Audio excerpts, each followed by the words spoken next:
올해 2021학년도 대학 입시 수시 모집에 수험생 1인당 평균 4.73에 지원한 것으로 나타났습니다.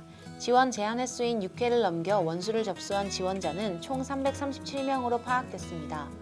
한국대학교육협의회는 올해 수시 모집 지원 인원이 지난해 대비 12% 감소했고 수시 지원 횟수 초과 수험생도 8%가량 줄어들었다고 발표했습니다. 대학생의 절반 정도는 졸업 후 앞으로 어떤 일을 할 것인지 진로 결정을 못한 상태로 대학 생활을 하고 있는 것으로 나타났습니다. 진로를 결정한 대학생의 경우 고등학교 이전, 대학교 저학년에 결정하는 비율이 비교적 높았습니다. 전공별로는 인문계열과 사회과학계열 대학생이 타 전공자들에 비해 진로를 결정하지 못하고 고민하는 경우가 다소 높았습니다.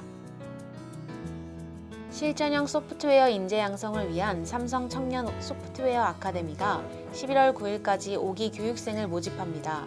소프트웨어 아카데미는 청년들의 소프트웨어 역량과 취업 경쟁력 강화를 목표로 양질의 소프트웨어 교육과 취업 지원 서비스를 제공하는 사회공헌 프로그램입니다. 만 29세 이하 미취업자 중 4년제 대학 졸업자나 졸업 예정자라면 누구나 지원할 수 있습니다. 서울시는 도시재생을 주제로 6개 대학 50여 명의 학생이 직접 참여한 대학협력 공공미술 프로젝트를 21일부터 온라인으로 개최합니다. 이번 프로젝트는 미술건축학과 대학생들이 공공미술 작품을 직접 기획하고 장소 선정, 전시 주제, 진행까지 주도하는 방식으로 진행됩니다. 경기 안양대학교 일자리센터가 코로나19 감염 확산 방지와 온라인 강의 기간 연장 등으로 인해 진로 취업 준비에 어려움을 겪는 학생들을 위한 온라인 취업 콘텐츠를 마련했습니다. 대학 일자리센터와 에듀스 취업 솔루션이 연계해 구축한 이번 온라인 취업 콘텐츠는 학교 인트라넷을 통해 학생들이 시간과 장소에 구애받지 않고 학습할 수 있도록 지원합니다. 인하대학교가 인천연구원과 한강하구 생태환경 통합관리 연구를 위한 업무협약을 체결했습니다. 이번 협약으로 인하대 공과대학과 자연과학대학 연구진은 인천연구원의 한강하구 생태 환경 통합관리 연구 관련 자문을 제공하며 2년간 공동 연구를 수행합니다. 공무원연금공단이 전북대학교와 연기금 전문 운용 인력 양성을 위한 업무협약을 체결했습니다. 이번 협약은 지역 내 연기금 전문가를 양성하기 위해 마련됐으며 향후 공무원연금공단은 전북대의 연금관리학 연계 전공의 효과적 운영을 위해 전공교육과정 개발, 강의 및 강사 인력, 정보교류 등을 지원할 계획입니다. 경기 고양시의 한국예술종합학교 캠퍼스 유치를 위한 범시민 서명운동에 참여한 인원이 서명운동 시작 10일 만에 2만 명을 넘어섰습니다. 고양시는 경기 북부 최대 규모 도시임에도 국공립대학이 없습니다.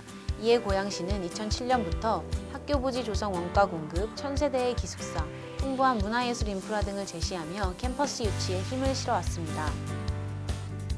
아모레퍼시픽그룹 이니스프리 모음재단이 이니스프리 제주하우스에서 2020 감귤 장학생 13명을 선발해 1,700만 원의 장학금을 전달했습니다. 감귤 장학생 제도는 이니스프리 모음재단이 제주 감귤 농업 관련 우수 인재를 발굴하고 육성해 감귤 농업 분야의 경쟁력을 높이고자 마련한 공익사업입니다. 전남도가 지역 산업계의 디지털 혁신과 블루 이코노미 분야를 이끌어갈 인공지능, 블록체인 분야 인재 양성을 위한 교육 프로그램을 운영합니다. 도는 오는 2023년까지 인공지능, 블록체인 전문 인력 1,000명 양성을 목표로 하고 있습니다. 교육비는 전액 무료로 도내 기업 재직자, 대학생, 졸업자는 물론 인공지능과 블록체인에 관심이 있는 도민은 누구나 상시 신청할 수 있습니다. 교육부와 국립국제교육원이 코로나19 확산 방지를 위해 한국 유학박람회를 실시간 온오프라인으로 개최합니다. 이번 박람회는 몽골, 베트남, 대만 현지 학생을 대상으로 11월 7일까지 온라인 홍보관, 실시간 화상토론회, 채팅 상담 등으로 진행됩니다. 현지에는 공관위 전용 홍보관을 운영할 계획입니다. 대학들이 올해 2021학년도 대학 입시 수시 모집에서 코로나19 자가격리자는 논술 실기 등 대학별 고사 응시 불가 방침을 줄줄이 통보하고 있습니다. 교육부가 권역별 고사장을 마련해 응시 기회를 최대한 부여하라는 지침을 내렸지만 대학들은 감염 위험 등 여건상 별도 시험장 운영이 어렵다는 입장입니다. 한밭대는 내달 2일부터 20일까지 3주간 힘내라 청춘 도서관과 함께하는 언택트 페스타라는 주제로 제23회 도서관 문화행사를 개최합니다. 한밭대는 비대면 특성화 프로그램을 주로 구성해 교내 구성원과 지역 주민들에게 다양한 서비스를 제공할 예정입니다. 올해 부산대에 합격한 4명 중 3명 이상이 입학을 포기한 것으로 확인됐습니다. 경북대의 경우 최근 5년간 3,000명이 자퇴하고 다른 대학으로 진학하는 등 지역 거점 국립대를 포기하고 수도권 대학에 쏠리는 이탈 현상이 심각한 것으로 나타났습니다. 모건대 모건 스마트스쿨이 오는 12월까지 온라인 방과후 학교를 개설해 스팀 메이커, 웹툰, 드론 프로그램 등을 운영합니다. 온라인 방과후 학교 참가 대상은 대전과 충남, 홍성 지역 학생들과 아파트 입주민 자녀입니다.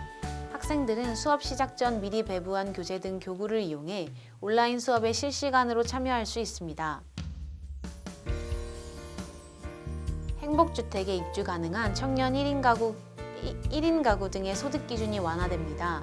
국토교통부는 내달 30일까지 이 같은 내용을 담은 공공주택특별법 시행규칙 개정안을 입법 예고한다고 밝혔습니다.